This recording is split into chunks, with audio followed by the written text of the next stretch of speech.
നിമിഷപ്രിയയുടെ അമ്മയുമായി വീഡിയോ കോളിൽ സംസാരിച്ച് കേരള ഗവർണർ ആർ.വി. അർലേക്കർ മകളുടെ ജീവൻ രക്ഷിക്കാൻ സഹായിക്കണമെന്ന് അമ്മ ഗവർണറോട് അഭ്യർത്ഥിച്ചു.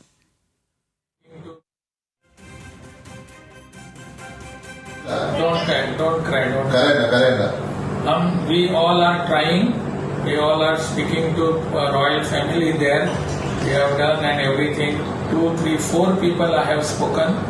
And they are doing. Sir 4 ആൾക്കാരുമായിട്ട് സംസാരിച്ചിട്ടുണ്ട്, റോയൽ ഫാമിലീസ് ഉൾപ്പെടെ സംസാരിച്ചിട്ടുണ്ട്.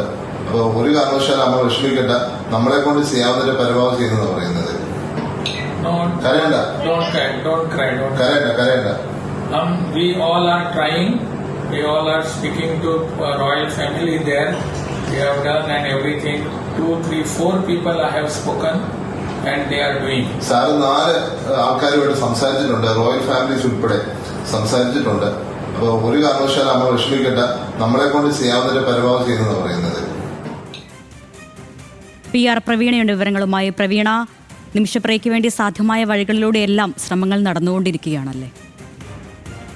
എല്ലാ വഴികളിലൂടെയും നോക്കുകയാണ്. നിമിഷപ്രിയയുടെ ശിക്ഷ അത് ഒഴിവാക്കി കിട്ടുന്നതിന് വേണ്ടിയിട്ടുള്ള ശ്രമങ്ങളാണ് നടത്തുന്നത്. അതിനുവേണ്ടിയാണ് ഇന്ന് ചാണ്ടി ഉമ്മൻ MLA ഇടപെട്ട് ഗവർണറെ നേരിൽ കാണുകയും ഗവർണറുമായി നിമിഷപ്രിയയുടെ അമ്മയുമായി നേരിട്ട് സംസാരിക്കാനുള്ള ഏർപ്പാട് ചെയ്യുകയും ചെയ്തത്. തുടർന്നാണ് വീഡിയോ കോളിൽ വിളിച്ച് സമാധാനപ്പെടുത്തിയത്. സാധ്യമായ എല്ലാ വഴികളും നോക്കുന്നുണ്ട് എന്ന് ഗവർണർ ഉറപ്പ് നൽകിയിട്ടുണ്ട്. അവിടുത്തെ റോയൽ ഫാമിലിയുമായി, രാജകുടുംബവുമായും സംസാരിക്കുന്നുണ്ട്. പല വഴികളും അടഞ്ഞെങ്കിലും ഇനി ഉള്ള വഴികൾ, സാധ്യമായ വഴികളെല്ലാം തന്നെ ശ്രമിച്ചുകൊണ്ടിരിക്കുകയാണെന്നുള്ള ഉറപ്പാണ് ഗവർണർ നൽകിയത്. നിമിഷപ്രിയയുടെ ഭർത്താവ് അടക്കമുള്ളവർ ഇക്കാര്യവുമായി ബന്ധപ്പെട്ട് മുഖ്യമന്ത്രി അടക്കം കേരളത്തിലെ മന്ത്രിമാരെ അടക്കമുള്ളവരെ കാണുന്നുണ്ട്. എല്ലാ വഴികളും ശ്രമിച്ചുകൊണ്ടിരിക്കുകയാണ്. കാരണം 16-ാം തീയതിയാണ് ഇപ്പോൾ ശിക്ഷ വച്ചിരിക്കുന്നത്. അതിനു മുൻപ് എന്തെങ്കിലും നടക്കുമോ എന്നറിയാനുള്ള ആകാംക്ഷയാണ്. ആ വീട്ടുകാർക്ക് അതിനുള്ള ടെൻഷനുണ്ട്. അതെല്ലാം മാറ്റുന്നതിന് വേണ്ടി കൂടിയുള്ള നടപടികളാണ് ഓരോരുത്തരും ശ്രമിച്ചുകൊണ്ടിരിക്കുന്നത്.